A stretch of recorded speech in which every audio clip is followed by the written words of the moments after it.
Fire in the hole! If that's what comes to mind when you think about pressure canning, you might want to watch this video.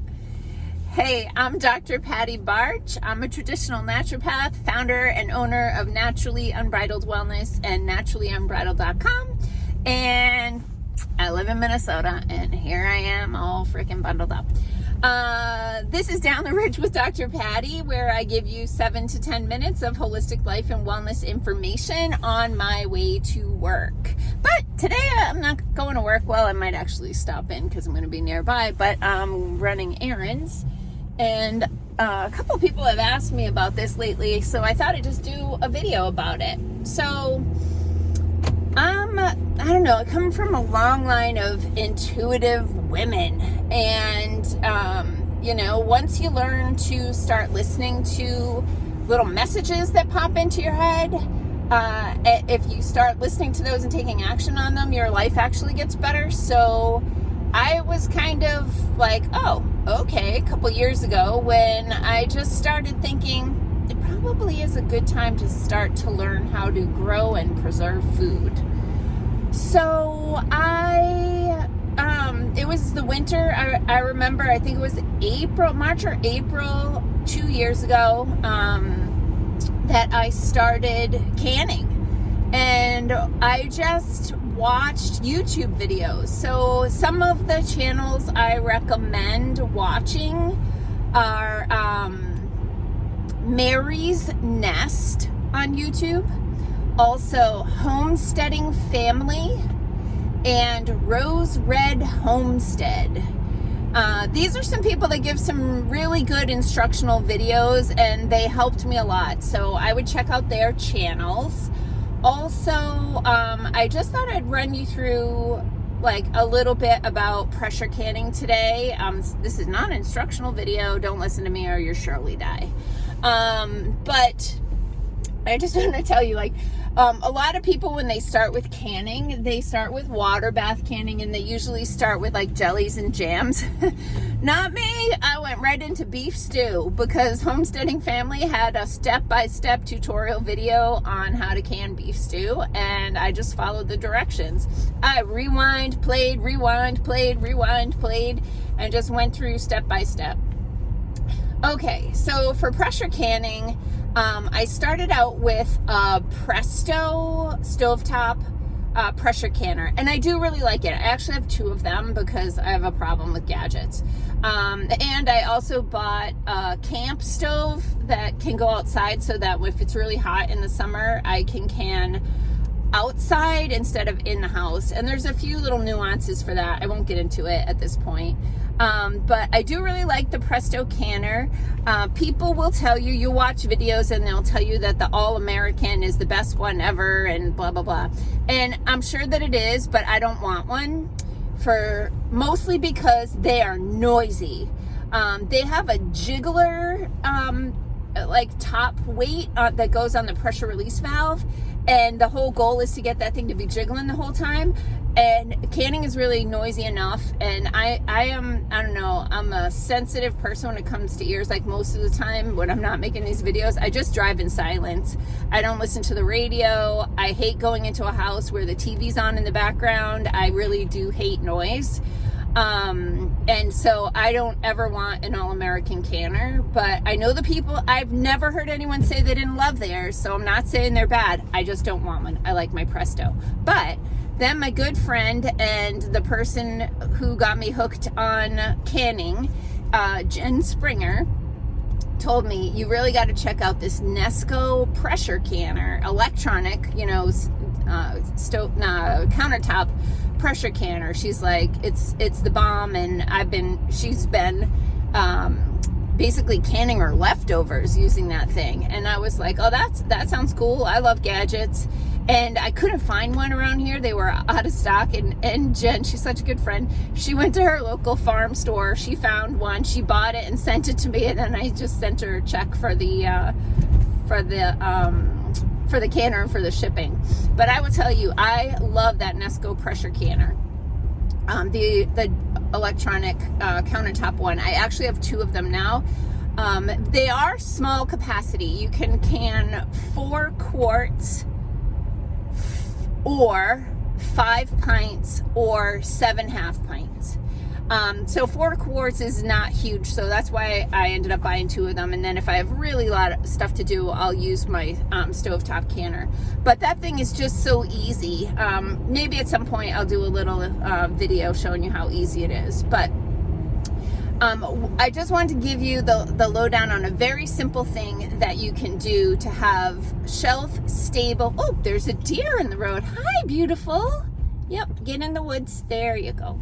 Oh, there's your friend. Always got a friend. Go on, go on. All right, always got to make sure there's not another one coming up the ridge. Let's be careful here.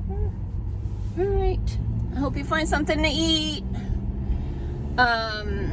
Okay. All right, I wanted to tell you about canning a whole chicken. So up until just a few years ago, I really had never cooked a whole chicken. I was a buy chicken by the parts kind of girl. But when you start buying local food, you have less options of getting like boneless, skinless chicken breast. Like, you got to buy the whole freaking chicken. So I started buying frozen pasture-raised chickens from my friend Andre at Firefly Farm and Mercantile in Cashton. And I don't know, I bought like 20 chickens at a time. Now, like I said, I hadn't really ever, maybe once or twice I cooked a whole chicken, but I'm not a huge fan of dark meat, and I really don't eat meat on a bone. Like, I cannot put meat that is still attached to a bone into my mouth. Just the thought of it is nauseating to me. But here's what I do. I take a frozen chicken, whole chicken, out of my freezer. I put it in the sink and I run cold water over it, just enough so I can take the plastic off of the chicken. Okay? Then I take the whole frozen chicken and I put it in my Instant Pot with a cup of water, and I season it. Like, I'll put some poultry seasoning or, some things like that. I've actually expanded into like putting salsa or other things so that I can have canned chicken that is flavored, but I'd rather just can it up plain so that I can do whatever I want with it later. So I take the frozen chicken and I put it in the Instant Pot with a cup of water, and I Instant Pot pressure cook it for usually about, it depends on the size of the chicken, anywhere from an hour to an hour and a half.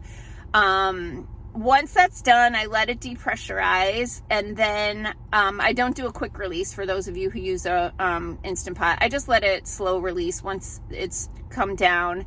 I take the whole chicken out and I set it on a cooling rack just so that it cools off enough that I can handle it with my hands. Then once it's cool enough, I take quart jars, mason jars, and I pick off all the meat from the chicken and I put it into the mason jars. And usually a whole chicken is 2 to 4 mason jars, depending on how big the chicken is and how tight I pack it. Then I take the leftover juice from the Instant Pot and I divide it up between the mason jars, and then I'll top it off if I need to, up to the 1-inch headspace line. Sometimes I actually have extra broth. I can fill all the jars and I have extra broth, and then I'll just can that broth up separately, so I'll have that for cooking later. But once I have the jars filled with meat and broth, then I take a cloth or a paper towel and I spray it with white vinegar, and I wipe all the rims of the jars to get any grease or chicken particles off of the rim. I put on a new lid. Whenever I'm canning meat, I'll always use a fresh new lid, but if I'm canning a lower value product, I'll reuse the lid sometimes, but don't do that because you'll surely die. Then I put the band on finger tight just to hold that little lid in place. You don't crank it down, you just put it on tight enough that the lid doesn't fall off. And I'll put those in the Nesco pressure canner with 2 quarts of water, and then I'll pressure can it. The great thing about the Nesco is that first it comes up to pressure and it beeps at you to let you know it's up to pressure, and it's going to spout for 10 minutes, and there's a countdown timer. After 10 minutes, you just close the valve and you can go to bed. It'll be there in the morning. You can take it out then. You don't have to, but you don't have to sit up and babysit the canner like you do with a stovetop pressure canner. And that, for me, is a godsend. And then I take those out. Once they're done and they've come down, I take them out, I set them on a towel, I let them sit for a day, and then I will clean off the jars, usually with either a paper towel sprayed with vinegar, or I'll just wash them in the sink with a little soap and water. And then I date them, put the contents, throw them in my pantry. I have shelf stable, the most tender, flavorful, amazing chicken that I've really ever had, that I can use in different casseroles, salads, meals, etc. I mean, it's super, how easy is that? So anyway, it's a good time in life to start to learn how to grow and preserve food. So since this is kind of the prepping time to get ready to do those sorts of things as we're in the winter, all looking forward to spring, I'll probably throw some other videos with information like that. In the meantime, peace out, peeps. Have a healthy day and stay warm.